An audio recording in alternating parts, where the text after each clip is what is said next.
సాక్ష్యమిచ్చేదా మన స్వామి యేసు దేవుడంచు సాక్ష్యమిచ్చేదా సాక్ష్యమిచ్చేదా మన స్వామి యేసు దేవుడంచు సాక్ష్యమిచ్చేదా సాక్ష్యమనగ గనిన వినిన సంగతులను తెలుపుటై సాక్ష్యమనగ కనిన వినిన సంగతులను తెలుపుటై సాక్ష్యమిచ్చు కొరకు నన్ను స్వామి రక్షించినంచు సాక్ష్యమిచ్చేదా మన స్వామి యేసు దేవుడంచు సాక్ష్యమిచ్చేదా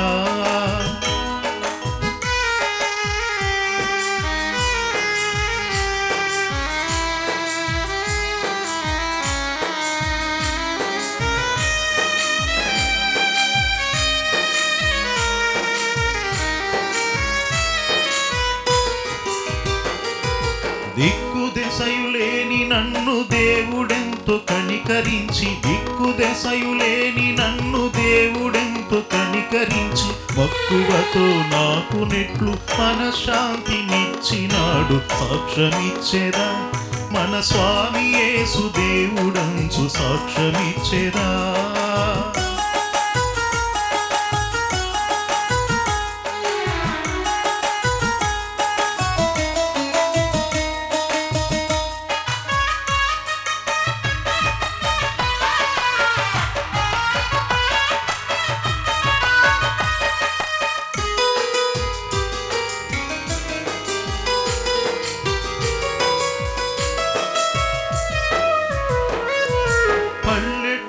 జనుల రక్షణ భారమున పైని గలదు పల్లెటూళ్ళ జనుల రక్షణ భారమున పైని గలదు పిల్లలకును పెద్దలకును ప్రేమతో నా స్వానుభవము సాక్ష్యమిచ్చేదా మన స్వామి యేసు దేవుడంచు సాక్ష్యమిచ్చేదా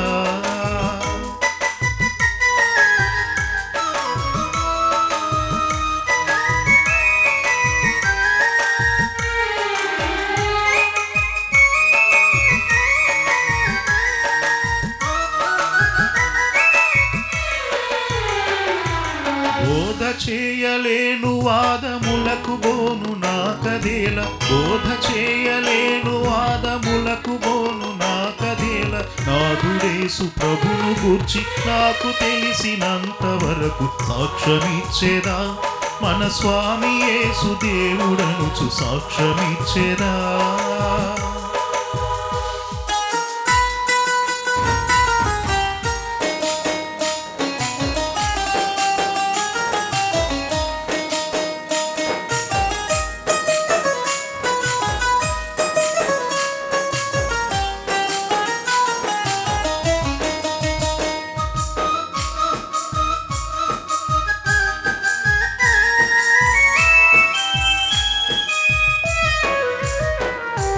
పాపులకును మిత్రుడంచు ప్రాణముసగి లేచెనంచు పాపులకును మిత్రుడంచు ప్రాణముసగి లేచెనంచు పాపముల క్షమించునంచు ప్రభుని విశ్వసించుడంచు సాక్ష్యమిచ్చేదా మన స్వామి యేసు దేవుడనుచు సాక్ష్యమిచ్చేదా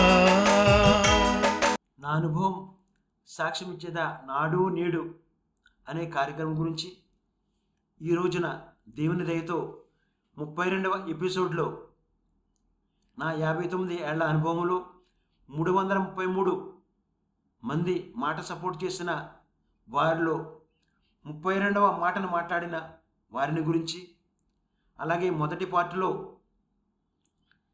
దేవుని వాక్యం తెలుసుకున్న 7గురు మాట్లాడే 7 మాటల గురించి అలాగే రెండవ పార్ట్లో దేవుని వాక్యం తెలియనప్పుడు 7 రకాల కష్టఫలతో 7 అనుభవ సాక్ష్యముల గురించి మూడవ పార్ట్లో దేవుని వాక్యం తెలుసుకున్న 30 ఏళ్లలో నుండి 7 మాటలతో 7 రకములుగా దేవునికి స్తుతి స్తోత్రములను చెల్లించడం గురించి ప్రతిరోజు సాయంత్రం 7 గంటల నుంచి 7 గంటల 30 నిమిషాల వరకు మోక్ష మార్గం టీవీ ఛానల్స్లోను యూట్యూబ్ ఛానల్స్లోను నా అనుభవం సాక్ష్యం ఇచ్చేదా నాడు నేడు అనే కార్యక్రమంలో 333 ఎపిసోడ్లలో పాత నిబంధనల నుంచి పత్రికల నుంచి సువార్తలో నుంచి 1000 స్తోత్రములు చెల్లించుట గురించి కూడా మీ అందరికీ చెప్పబోతున్నాను.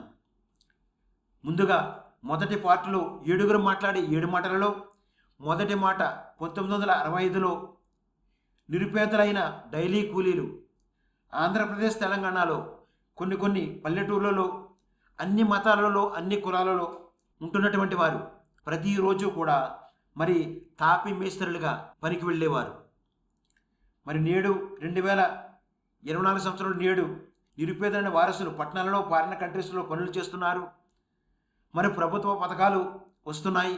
గ్రామాలను దత్తత తీసుకుంటున్న వారికి, మనకు మాటను సపోర్ట్ చేసిన వారికి, మనకు సహాయం చేసిన వారికి కృతజ్ఞతలు మనందరము చెల్లించాలి. రెండవ మాట 1965లో నాడు ఆంధ్రప్రదేశ్ తెలంగాణలో కొన్ని పల్లెటూర్లలో అన్ని మతాలలో అన్ని కులాలలో ఉండే నిరుపేదలైన పిల్లలు చదువుకునే స్తోమత లేనప్పుడు ఆ రోజుల్లో బాల కార్మికులుగా కూలి పనికి వెళ్ళటం, ఇళ్లలో పని చేయటం, అనేక రకాలుగా ఆ చిన్నపిల్లలుగా పనికి వెళ్ళటం జరిగేది. మరి నేడు 2024 సంవత్సరంలో నేడు నిరుపేదలైన పిల్లలు చదువుకోవటానికి ప్రభుత్వ పథకాలు అందుతున్నాయి. తల్లిదండ్రులుగా ఫలితో కష్టపడి పిల్లలు అప్పులు చేసి పిల్లలు చదువుతున్నారు. అనేక మంది ఆ గ్రామాలను పిల్లలను దత్తత తీసుకుంటున్నారు. అనేక రకాలుగా ఈ రోజుల్లో ప్రతి కుటుంబంలో కూడా నిరుపేదలైన కోటీశ్వరులైన ప్రతి ఒక్కరూ కూడా ఈరోజు చదువుకుంటున్నారంటే అటువంటి మరి సపోర్ట్ చేసినటువంటి అటువంటి ప్రభుత్వ పథకాలు ఇస్తున్నటువంటి వారికి మనం ఇప్పుడు కూడా కృతజ్ఞతలు చెల్లించాలి.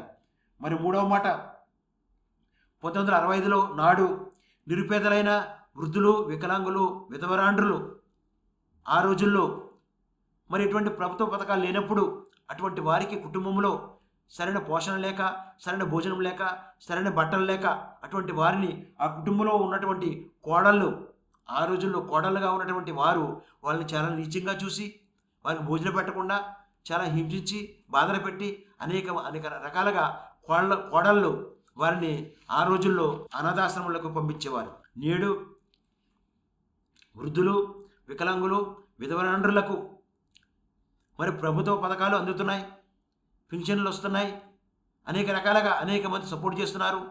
అందుచేత ఆ వృద్ధులను, వికలాంగులను, విధవరాండ్రులను మరి ఈ రోజుల్లో కోడళ్ళైనటువంటి వారు ఇంటిలోనే పెట్టుకుని ఆ డబ్బులు వస్తున్న గురించి ఇంటిలోనే పెట్టుకుని కోడళ్ళు ఈ రోజుల్లో మంచిగా చూస్తున్నారు. అటువంటి కోడలకు ప్రత్యేకమైన కృతజ్ఞతలు చెల్లించాలి. నాలుగో మాట 1965లో నాడు నిరుపేదలైన పుట్టుక క్రైస్తవులు ఆంధ్రప్రదేశ్ తెలంగాణలో కొన్ని పల్లెటూర్లలో ఉండేవారు. ఒక్క ఆదివారం మాత్రమే చర్చికి వెళ్ళినప్పుడు వారు వేసుకున్న బట్టలు చూసి వారి సంఘానికి వెళ్ళి వస్తున్నారు అని వారి క్రైస్తవులను గుర్తించేవారు. అటువంటి వారు వారానికి ఒక్కసారి మరి పనికి వెళ్ళి మిగిలిన రోజులన్నీ మరి కూలి పనిగా తాపి మేస్త్రులుగా పనిచేసేవారు. మరి నేడు పుట్టుక క్రైస్తవుల వారసులు పట్టణాలలో ఫారిన్ కంట్రీస్లలో ఉంటూ గొప్పగా ఆశీర్వదించబడడానికి కారణం తల్లిదండ్రులు కష్టే ఫలి వారు చేసిన గొప్ప ప్రార్థన. అందుకోసమే తల్లిదండ్రులకి మనం కృతజ్ఞతలు చెల్లించాలి. ఐదవ మాట 1965లో నాడు నిరుపేదలైన పాస్టర్లు ఆంధ్రప్రదేశ్ తెలంగాణలో కొన్ని పల్లెటూర్లలో ఉంటూ కష్టే ఫలితో పేదరికంతో సువార్త సేవలు చేస్తూ పల్లెటూర్లలో మరి పేదరికంతో సువార్త సేవ చేసేవారు. మరి నేడు పాస్టర్లు వారసులుగా 3 రకాలుగా ఉంటున్నారు. మొదటి రకం పాస్టర్లు మరి పట్టణాలలో ఫారిన్ కంట్రీస్లో పెద్ద చర్చిలు కట్టి మన తల్లిదండ్రులు చేసిన ప్రార్థన ఫలితంగా గొప్పగా సువార్త చేస్తూ అనేక పెద్ద సంఘాలు కట్టి పెద్ద కోటీశ్వరులుగా ఆశీర్వదింపబడిన పాస్టర్లు వారసులుగా అనేక మంది ఉంటున్నారు. మరి రెండవ రకం పాస్టర్లు చూసినట్లయితే అనేక సంఘాలలో మరి ఇద్దరు పాస్టర్లుగా 10 మంది పాస్టర్లుగా సంఘాలకు వెళ్ళినప్పుడు ఆ సంఘాలలో గొడవలు పెట్టి ఆ సంఘాన్ని రెండుగా చీల్చి ఆ సంఘంలో మరి సంఘ పెద్దలతో, శ్రేణ సమాజంతో, సంఘస్థులతో అనేక మందితో గొడవలు పెట్టుకునే పాస్టర్లుగా రెండవ రకం పాస్టర్లుగా ఉంటున్నారు. మరి మూడో రకం పాస్టర్లు ఎలా ఉన్నారంటే మరి 59 ఏళ్లకు పూర్వము ఏ రకంగా అయితే పేదరికంతో ఉన్నారో అటువంటి పాస్టర్లు ఈ రోజుల్లో కూడా అనేక పల్లెటూర్లలో పేదరికంతో ఉంటూ సరైన భోజనం లేకుండా, సరైన బట్టలు లేకుండా, ఉండటానికి గృహం లేకుండా, మరి ప్రార్థన చేయడానికి సరైన చర్చి లేకుండా అనేక మంది సువార్త సేవ చేస్తున్నారు. అటువంటి పాస్టర్లకు నా ప్రత్యేకమైన కృతజ్ఞతలు తెలియజేస్తున్నాను. ఆరవ మాట 1965లో నాడు నిరుపేదైన సంఘస్థులు ఆంధ్రప్రదేశ్ తెలంగాణలో కొన్ని పల్లెటూర్లలో దేవుణ్ణి ఆనుకొని సంఘ పెద్దలు, శ్రేణ సమాజము, సంఘస్థులు అందరూ కూడా కలిసికట్టుగా ఆ రోజులో మరి ఎంతో గొప్పగా సంఘ పరిచర్యలో పాలిభాగస్తులుగా ఉండేవారు. మరి నేడు కూడా అదే సంఘ పెద్దలు, అదే స్త్రీల సమాజము, అదే గాయకులు, అదే మరి కెమెరామెన్లు, అదే మ్యూజిక్ టీము, అదే పాస్టర్ అందరూ ఈ రోజుల్లో కూడా వాళ్ళకంటే మరి గొప్పగా సువార్త పరిచర్యలో పాలిభాగస్తులుగా ఉంటున్నారు. అయితే వారి సంఘములో ఎలా ఉంటున్నారు, వారి ఇంటిలో ఎలా ఉంటున్నారంటే మరి చూసినట్లయితే మొదటిగా సంఘస్థులు సంఘ పెద్దలుగా మంచి పేరు ఉంటుంది, కానీ వారింటిలో మావయ్యగా కోడల్ని బాధపెట్టే బుద్ధే బాగోలేదండి. రెండవ రకం సంఘస్థులలో సంఘములో స్త్రీల సమాజంలో పెద్ద ప్రార్థనా పరురాలిగా మంచి పేరు ఉంటుంది, కానీ వారింటిలో కోడల్ని బాధపెట్టే బుద్ధి బాగోలేదండి. అందుకోసమే బుద్ధి మార్చుకోండి, మీ నోటిని అదుపు చేయండి, మీ మాటను పొదుపు చేయండి. మూడో రకం సంఘస్థులు చూసినట్లయితే సంఘములో బైబిల్ చదవటంలో చాలా మంచి పేరు ఉంటుంది, కానీ వారింటిలో వదిని బాధపెట్టే బుద్ధే, వదినతో మాట్లాడుకోకుండా, అన్నతో మాట్లాడుకోకుండా, వదిన పిల్లల్ని, అన్న పిల్లల్ని వాళ్ళని హింసించి బాధపెట్టి అనేక రకాలుగా అటువంటి బుద్ధే బాగోలేదండి. మరి నాలుగవ రకం సంఘస్థులు సంఘములో గాయకులుగా పాడటంలో మంచి పేరు ఉంటుంది, కానీ మీ ఇంటిలోనే మీ అత్తను మీ మామయ్యను బాధ పెట్టే బుద్ధి బాగోలేదండి. అలాగే ఐదవ రకం సంఘస్థులలో మీ చర్చిలలో ట్రెజరర్గా మంచి పేరు ఉన్నది, కానీ మీ ఇంటిలో మీ భార్యను మీ పిల్లల్ని బాధించి హింసించి అనేక రకాలుగా కోట్లాడి పెట్టే బుద్ధి బాగోలేదండి. అలాగే ఆరో రకం సంఘములో మ్యూజిక్ టీమ్గా మంచి పేరు ఉన్నది, కానీ మీ ఇంటిలో మీ అన్నను వదినను బాధ పెట్టే బుద్ధి బాగోలేదండి. మరి ఏడవ రకం సంఘములో మీ సంఘములో పాస్టర్గా వాక్యం చెప్పే మంచి పేరు ఉన్నది, కానీ సంఘములలో ట్రెజరర్తో, సంఘ పెద్దలతో, శ్రేణ సమాజంతో, యవనస్తులతో అందరితో గొడవలు పెట్టి బుద్ధి బాగోలేదండి పాస్టర్ గారు. సంఘములో ఉన్నటువంటి క్రైస్తవులంటే మిమ్మల్ని మరి రక్షణ పొందండి అనటం అది బాగోదు. కాబట్టి మీరందరూ మీ బుద్ధిని మార్చుకోండి, మీ మాటను అదుపు చేయండి, మీ మాటను పొదుపు చేయండి. అప్పుడే మీ కుటుంబంలో సంతోషము, సమాధానము, సంపూర్ణమైన ఆరోగ్యంగా మీరు ఉంటారని నా అనుభవం సాక్ష్యం ఇస్తున్నాను. మరి ఏడవ మాట 1965లో నాడు నిరుపేదలైన క్రైస్తవ కుటుంబాలు ఆంధ్రప్రదేశ్లో, తెలంగాణలో కొన్ని పల్లెటూర్లలో ఉండే వారు వారానికి ఒక్కసారి చర్చికి వెళ్ళిన వారి కుటుంబంలో సంతోషము, సమాధానము, సంపూర్ణమైన ఆరోగ్యంగా అందరూ కుటుంబంగా ఉండేవారు. మరి నేడు 2024 సంవత్సరంలో నేడు క్రైస్తవ కుటుంబములుగా పట్టణాలలో, ఫారిన్ కంట్రీస్లో ఉంటున్నారు. 24 గంటలు దేవుని వాక్యం ఉంటున్నారు, అయినా ఒకే ఇంటిలోనే ఉంటున్నారు, కానీ వారికి సంతోషము, సమాధానము, సంపూర్ణమైన ఆరోగ్యము లేదు. ఒకే ఇంటిలో ఉంటున్నటువంటి తల్లిని చిన్న కొడుకుని కలిపేది మాట్లాడే మాట, ఒకే ఇంటిలో ఉంటున్న తల్లిని చిన్న కొడుకుని విడదీసేది కూడా మాట్లాడే మాట, ఒకే ఇంటిలో ఉంటున్న తండ్రిని కూతురిని కలిపేది మాట్లాడే మాట, ఒకే ఇంటిలో ఉంటున్న తండ్రిని కూతురిని విడదీసేది కూడా మాట్లాడే మాట, ఒకే ఇంటిలో ఉంటున్న తండ్రిని పెద్ద కూతురిని కలిపేది మాట్లాడే మాట, ఒకే ఇంటిలో ఉంటున్న తండ్రిని పెద్ద కూతురిని విడదీసేది కూడా మాట్లాడే మాట. అందుకోసమే అందరినీ కలిపేది మాట్లాడే మాట, అందరినీ విడదీసేది కూడా మాట్లాడే మాట. అందుకే మీ నోటిని అదుపు చేయండి, అందుకే మీ మాటను పొదుపు చేయండి, మీ బుద్ధినికి రక్షణ పొందండి. అప్పుడే మీ కుటుంబంలో సంతోషము, సమాధానము, సంపూర్ణమైన ఆరోగ్యంగా ఉంటారని నా అనుభవం సాక్ష్యం ఇస్తున్నాను. ఇప్పుడు ఒక స్తుతిగీతం విందాం. స్తుతిగీతం విన్న తర్వాత రెండవ పార్ట్లో దేవుని వాక్యం తెలియనప్పుడు 7 రకాల కష్టఫలాల గురించి, 7 అనుభవ సాక్ష్యముల గురించి, అలాగే మూడవ పార్ట్లో దేవుని వాక్యంతో సంబంధం కలిగి 30 ఏళ్ళుగా 7 మాటలతో 7 రకములుగా స్తుతించడం గురించి మీ అందరికీ చెప్పబోతున్నాను.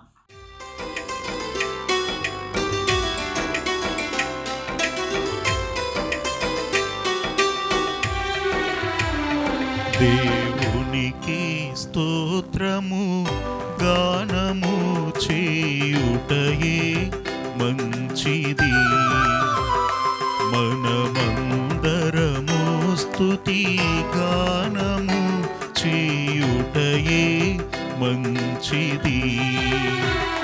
దేవునికి స్తోత్రము గానము చేయుటయే మంచిది, మనమందరము స్తుతి గానము చేయుటయే మంచిది.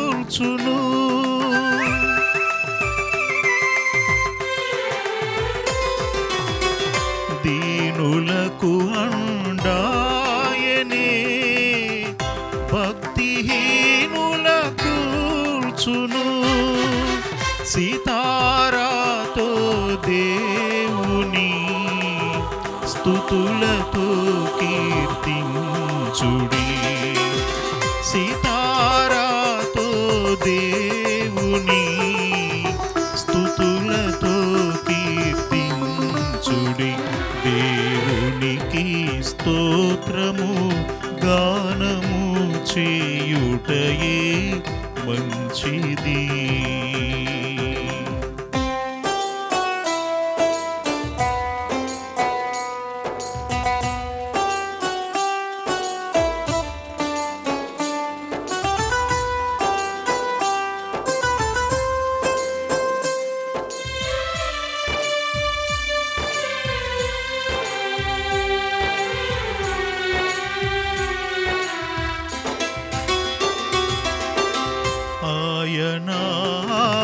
ఆకాశము మేఘములతో కప్పును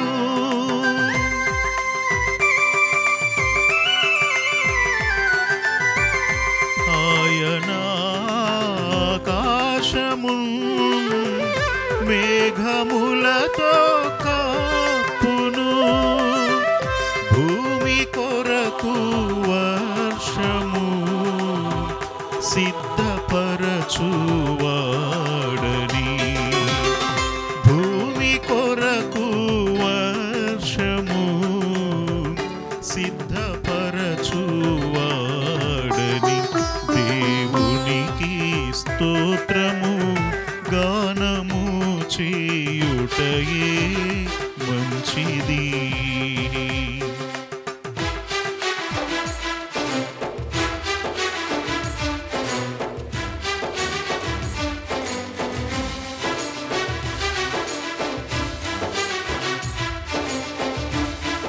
రెండవ పార్ట్లో మొదటి అనుభవ సాక్ష్యం, నా 59 ఏళ్లలో 333 మంది సపోర్ట్ చేసిన వారిలో 32వ మాట మాట్లాడిన వారు. మరి ఆ రోజుల్లో తల్లిదండ్రులు సపోర్ట్ లేక ప్రభుత్వ పథకాలు లేనప్పుడు 25 రూపాయలకు మరి కూలి పనికి కారిమనగర్లో లేబర్ అడ్డపై పనికి వెళ్ళినప్పుడు అటువంటి ఆ రోజుల్లో మాట సపోర్ట్ చేసినటువంటి వారికి ప్రత్యేకమైన కృతజ్ఞత తెలియజేస్తున్నాను. అలాగే అటువంటి పని నేర్పినటువంటి మరి మేస్త్రులు ప్రభులను నిద్రించిన వారికి పాదాభివందనాలు తెలియజేస్తున్నాను. రెండవ అనుభవ సాక్ష్యం 1987లో దేవుని వాక్యం తెలియనప్పుడు హైదరాబాదులో నిరుద్యోగ సమస్యతో ఉంటూ మరి ఇటువంటి వంట చేసుకోవడానికి వంట సామాన్లు లేనప్పుడు ఒకే పాత్రలో అన్నం వండుకొని ఆ అన్నం వండిన అదంతా ఒక న్యూస్ పేపర్ మీద వేసుకుని అదే మరి పాత్రలో కూర వండుకొని మరి న్యూస్ పేపర్ మీద అన్నం పెట్టుకొని అలా తినే అటువంటి పరిస్థితుల్లో ఉండేవాడిని. మరి మూడవ అనుభవ సాక్ష్యం 1988లో దేవుని వాక్యం తెలియనప్పుడు హైదరాబాదులో మరి ఉద్యోగం లేక చేతి వృత్తి వరకు 25 రూపాయలు గ్రెనేట్ పని నేర్చుకోవడానికి కృష్ణానగర్ లేబర్ అడ్డపై పనికి వెళ్ళినప్పుడు నన్ను పనికి తీసుకెళ్ళి పని నేర్చుకున్నప్పుడు నాకంటే సీనియర్ మేస్త్రులు నేను పని నేర్చుకుంటున్నానని, పని మంచిగా చేస్తానని, పని మంచిగా నేర్చుకోకుండా ఉండాలని నేను పట్టుకెళ్ళిన అన్నం బాక్సులో అన్నమంతా తినేసి ఆ మధ్యాహ్న సమయంలో అన్నం బాక్సులో కంకర రాళ్ళు నింపి పెట్టేవారు. మరి అన్నం భోజనం చేద్దామని ఆ మూత తీసుకునేసరికి ఆ బాక్సులో కంకర రాళ్ళు ఉండేవి. అయినప్పటికీ ఆ భోజనం లేకుండా మరి ఆ రోజంతా కూడా మరి పని చేసుకుని పని నేర్చుకుని ఈ రకంగా మార్బుల్ గ్రెనేట్ పని నేర్చుకోవడం జరిగింది. మరి నాలుగవ అనుభవ సాక్ష్యం 1990లో దేవుని వాక్యం తెలియనప్పుడు ఆర్థిక సమస్యలు అనేక రకాలుగా ఆర్థిక సమస్యలతో బాధపడేవాడిని. మరి సరైన వచ్చిన డబ్బులు 10 రూపాయలు 15 రూపాయలు కూలీలు సరిపోక మరి అనేక మంది దగ్గర మరి 500 1000 రూపాయలు మరి వడ్డీలకి తీసుకుని ప్రతి వారం వడ్డీ, ప్రతి నెల వడ్డీ కట్టేవాడిని.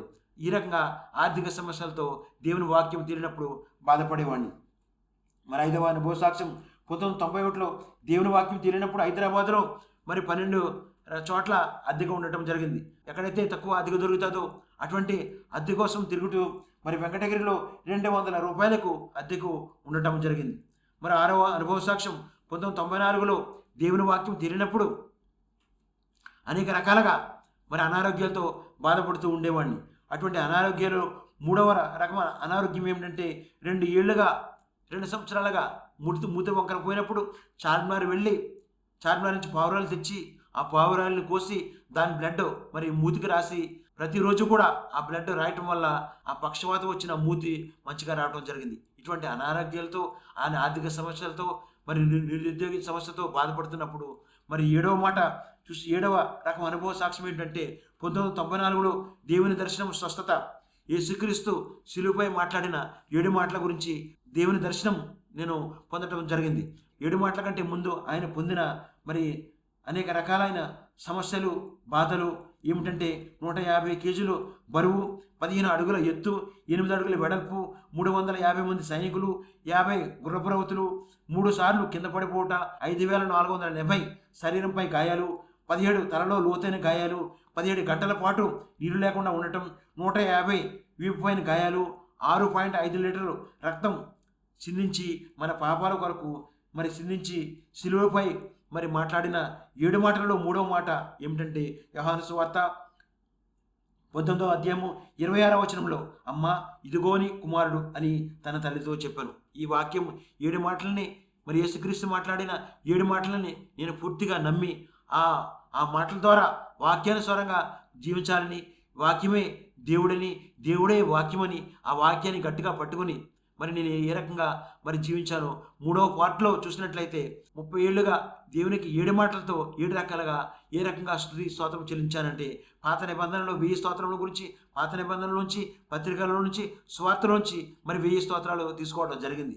మరి ముందుగా మొదటి మాటతో దేవునికి ప్రతి ఉదయమున స్తుతించడం కొరకు పాత నిబంధనలో 39 గ్రంథముల నుండి 333 స్తుతించే వాక్యములలో 32వ స్తోత్రం జెఫన్యా గ్రంథము 3వ అధ్యాయము 5వ వచనం అక్రమము చేయని వాడమైన దేవా మీకే స్తుతి స్తోత్రం చెల్లించమని దేవునికి ప్రతి ఉదయం స్తుతించడం ద్వారా మీ కుటుంబంలో సంతోషం జరుగుతుందని నా అనుభవం సాక్ష్యమిస్తున్నాను.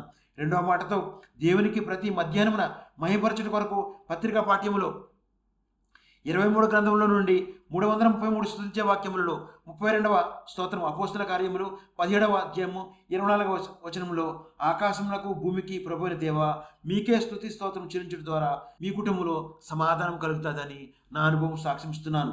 3వ మాటతో దేవునికి ప్రతి సాయంత్రం గణపరచడం కొరకు సువార్త పాఠ్యంలో 4 గ్రంథముల నుండి 333 స్తుతించే వాక్యములలో 32వ స్తోత్రం మత్తయి సువార్త 11వ అధ్యాయము 25వ వచనంలో తండ్రి ఆకాశములకు భూమికి ప్రభువైన దేవా మీకే స్తుతి స్తోత్రం చెల్లించమని కనపరచడం ద్వారా మీ కుటుంబంలో సంతోషము, సమాధానము, సంపూర్ణమైన ఆరోగ్యముగా ఉంటారని ఇలా 3 పాత నిబంధన నుంచి, పత్రిక నుంచి, స్వార్థ నుంచి 1000 స్తోత్రాలు చెల్లించడం ద్వారా మీ కుటుంబంలో సంతోషము, సమాధానము, సంపూర్ణమైన ఆరోగ్యము ఉంటారని నా అనుభవం సాక్ష్యమిస్తున్నాను.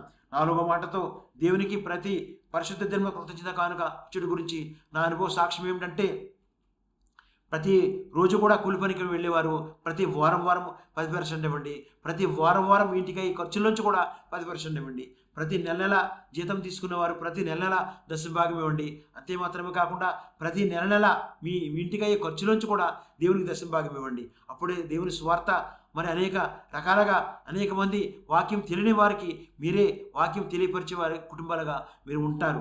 ఎక్కడైతే మీరు ప్రభురాత్రి భోజనం సంస్కారం తీసుకుంటున్నారో, ఎక్కడైతే మీరు బాప్తిసం తీసుకుంటున్నారో అదే సంఘానికి ఈ దశభాగాలు ఇచ్చినట్లయితే దేవుడు మీ కుటుంబంలో సంతోషము, సమాధానము, ఆర్థిక సమస్యలోంచి, అనేక ఇరుకు ఇబ్బందుల్లోంచి మరి మీ కుటుంబంలో ప్రతి సమస్య నుంచి విడుదల కలిగిస్తాడని నా అనుభవం సాక్ష్యం ఇస్తున్నాను. మరి 5వ మాటతో దేవునికి ప్రతిరోజు స్లీపింగ్ టైంలో మరి క్రైస్తవులకు దేవుడిచ్చిన గొప్ప భాగ్యం ఏమిటంటే ప్రతిరోజు మనం స్లీపింగ్ చేసే సమయంలో ప్రతి ఒక్కరిని దేవుడు కాసి కాపాడినందుకు కృతజ్ఞతాస్తుతి చెల్లించే అటువంటి గొప్ప ప్రార్థన చేసే భాగ్యం మన క్రైస్తవ కుటుంబాలకు మాత్రమే ఉంది. ఈ రోజంతా ఎవరైతే నార్మల్ డెలివరీ ద్వారా ఆడబిడ్డకు మగబిడ్డకు కవలకు జన్మించారో, అనేక మంది హాస్పిటల్ నుంచి సంపూర్ణ స్వస్థత పొందుకుని వచ్చారో, ఎవరైతే ఈరోజు వివాహం చేసుకుంటున్నారో, ఎవరైతే ఈరోజు పుట్టినరోజు జరుపుకుంటున్నారో, అనేక మంది మరి విదేశాలకు వెళ్తున్నారు, అనేక మందికి నూతనంగా ఉద్యోగాలు వచ్చాయో, ఎవరికైతే వివాహం ఫిక్స్ అయిందో అటువంటి వారందరి వరకు దేవునికి కృతజ్ఞతాస్తుతులు చెల్లించాలి. అంతే మాత్రమే కాకుండా మరి రాష్ట్రపతి కొరకు, ప్రధానమంత్రి కొరకు, గవర్నర్ కొరకు, ముఖ్యమంత్రుల కొరకు, ఎంపీల కొరకు, ఎమ్మెల్యేల కొరకు, ప్రభుత్వ అధికారుల కొరకు, పోలీసు అధికారుల కొరకు, మరి మిలిటరీ దళాల కొరకు, మరి డాక్టర్ల కొరకు, నర్సుల కొరకు, మరి లాయర్ల కొరకు, జడ్జీల కొరకు, అందరి కొరకు వారందరి కుటుంబాలని దేవుడు కాసి కాపాడినందుకు మనందరం కూడా కృతజ్ఞతాస్తుతులు చెల్లించాలి. ఈ రకంగా మరి దేవునికి మనం ఎప్పుడైతే కృతజ్ఞత చెల్లిస్తామో మరి దేవుడు మన ప్రార్థన ఆలకించి మన కుటుంబంలో ప్రతి ఒక్క సమస్యలను విడుదల కలిగిస్తాడని నా అనుభవం సాక్ష్యం ఇస్తున్నాను. 6వ మాటతో దేవునికి ప్రతిరోజు సాక్ష్యంతో స్తుతించడం గురించి సాక్ష్యం ఏమిటంటే మనం ప్రతిరోజు మన సాక్షి జీవితం స్తుతించే విధంగా ఉండాలి. అది ఎలా అంటే ఈ రోజున 32వ ఎపిసోడ్లో 32వ మాట గురించి, 32వ స్తుతించడం గురించి, 32వ మహిమపరచడం గురించి, 32వ గణపరచడం గురించి, 32వ కృతజ్ఞత కానుకల గురించి, 32వ కృతజ్ఞతతో స్తుతించడం గురించి, 32వ సాక్ష్యంతో స్తుతించడం గురించి, 32వ వేకువజామున విజ్ఞాపన ప్రార్థన గురించి, 32వ కలిపే మాట గురించి, 32వ విడదీసే మాట గురించి ఈరోజు చెప్పే భాగ్యం దేవుడు దయచేసినందుకు దేవునికి స్తుతి స్తోత్రం చెల్లించుచున్నాను. మరి 7వ మాటతో దేవునికి ప్రతి వేకువజామున విజ్ఞాపన ప్రార్థన నేనును మీరును అందరూ కలిసి చేసే ప్రార్థన ఏమిటంటే మొదటి పాటలో చెప్పిన విధంగా మొదటి పాటలో మరి నిరుపేదలు డైలీ కూలి పని చేసేవారు కొరకు, నిరుపేదల పిల్లలు చదువుకునే స్తోమత లేని వారి కొరకు, నిరుపేదలైనటువంటి వృద్ధులు, వికలాంగులు, విధవరాండ్రుల కొరకు, నిరుపేదలైనటువంటి పుట్టుక క్రైస్తవ కొరకు, నిరుపేదలైనటువంటి పాస్టర్ల కొరకు, నిరుపేదలైనటువంటి సంఘస్థుల కొరకు, నిరుపేదలైనటువంటి క్రైస్తవ కుటుంబాల కొరకు, నిరుపేదలైనటువంటి అన్ని మతాల్లో ఉన్నటువంటి అన్ని కులాలలో ఉన్నటువంటి నిరుపేదలందరి కొరకు ప్రార్థన చేయాలి. అంతే మాత్రమే కాకుండా నిరుద్యోగ సమస్యతో బాధపడేవారు, మరి ఉద్యోగాలు లేక, వివాహం జరగక, మరి బిడ్డల పుట్టక, అనేక రకాలుగా పిఆర్ రాక, మరి విదేశాలకు వెళ్ళటానికి మరి బ్యాంకుల్లో లోన్లు రాక, మరి లోన్లు మరి అప్పులు తీరక అనేక రకాలుగా బాధపడే అందరి కొరకు ఇప్పుడు మీరు నేను కలిసి అందరము దేవుని స్తుతించి మహిమపరిచి గణపరిచి మీరు నేను కలిసి ప్రార్థన చేద్దాం. మహాపరిశుద్ధుడు ప్రేమ కలిగిన మా ప్రియ పరలోకపు తండ్రి, మీ ఘనమైన మీ ప్రశస్తమైన బంగారు పాదాలకు లెక్కలేని స్తుతి స్తోత్రాలు చెంచుకుంటున్నాను తండ్రి. ఇది నన్ను 32వ ఎపిసోడ్ చెప్పే భాగ్యం నాకు దయచేసినందుకు స్తోత్రాలు చెంచుకుంటున్నాను తండ్రి. ఎవరైతే ప్రభా మరి ఒక కూతురు, ఇద్దరు కూతుళ్ళు, ఒకే కుటుంబంలో ముగ్గురు కూతురు ఉంటున్నారో, మరి వివాహం జరగక లావ్ అయిపోతున్నారు, ఏజ్ పెరిగిపోతుందని నన్ను ఎవరైతే బాధపడుతున్నారో అటువంటి వారికి ఈరోజే వివాహం కుదిరేలాగా సహాయం తెచ్చండి. ఎవరైతే మగబిడ్డకు వివాహం జరగక తల వెంట్రుకలు ఊడిపోయి లావ్ అయిపోయి మరి ఏజ్ పెరిగిపోతుందని ఎవరైతే బాధపడుతున్నారో అటువంటి మగబిడ్డ కూడా వివాహము నన్ను కుదిరేలాగా సహాయం తెచ్చవలసి ప్రార్థిస్తున్నాను తండ్రి. అలాగే అనేక మంది నిరుద్యోగ సమస్యతో, అనేక మంది అనారోగ్యాలతో, అనేక మంది ఇంటి గది కట్టుకోలేక, అనేక మంది మరి కూలి పనులు దొరక, అనేక మంది అనేక రకాల అప్పులతో, అనేక మంది చదువుకునే స్తోమత లేకుండా అనేక రకాలుగా బాధపడుతున్నారు. వారందరినీ ప్రభా విడుదల కలిగించి, యేసుక్రీస్తు నామములో ఇప్పుడే విడుదల కలిగించి వారి కుటుంబంలో సంతోషం, సమాధానం, సమృద్ధిని ఇప్పుడైనా ప్రభా సంపూర్ణ ఆరోగ్యాలు దయచేసి ఈరోజే వారి గృహంలో శుభకార్యాలు జరిగేలాగా మీరు సహాయం తెచ్చేయమని, ఇలా ఈ రీతిగా ప్రభా ఈ కార్యక్రమానికి ఎవరైతే సపోర్ట్ చేస్తున్నారో, ఈ కార్యక్రమానికి ఎవరైతే అనేక మందికి చేర్చి వస్తున్న కుటుంబాలను కూడా మీరు దీవించి ఆశీర్వదించి, అనేక మంది చిన్న బిడ్డలు స్కూల్కి వెళ్ళినప్పుడు వచ్చినప్పుడు అలా పుట్టినరోజు జరుపుకున్న బిడ్డలందరినీ కూడా మీరు దీవించి ఆశీర్వదించి మీ ధైర్యం మీ కాపుదల కాసి కాపాడవలసిందిగా మా ప్రభును మీ ప్రియకుడు యేసుక్రీస్తునామమున ప్రార్థించి స్తుతించి వేడుకుంటున్నాను పరమ తండ్రి. ఆమేన్, ఆమేన్, ఆమేన్. దేవునికి స్తుతి స్తోత్రములు. ఈ రోజున 32వ ఎపిసోడ్ చెప్పే భాగ్యం దేవుడు దయచేసినందుకు, ఈ 32వ ఎపిసోడ్ మీరందరూ చూసినందుకు మరొకసారి మీ అందరికీ నా ప్రత్యేకమైన కృతజ్ఞత తెలియజేస్తూ ఈ 32వ ఎపిసోడ్ మాటలను ముగిస్తున్నాను. ఆమేన్.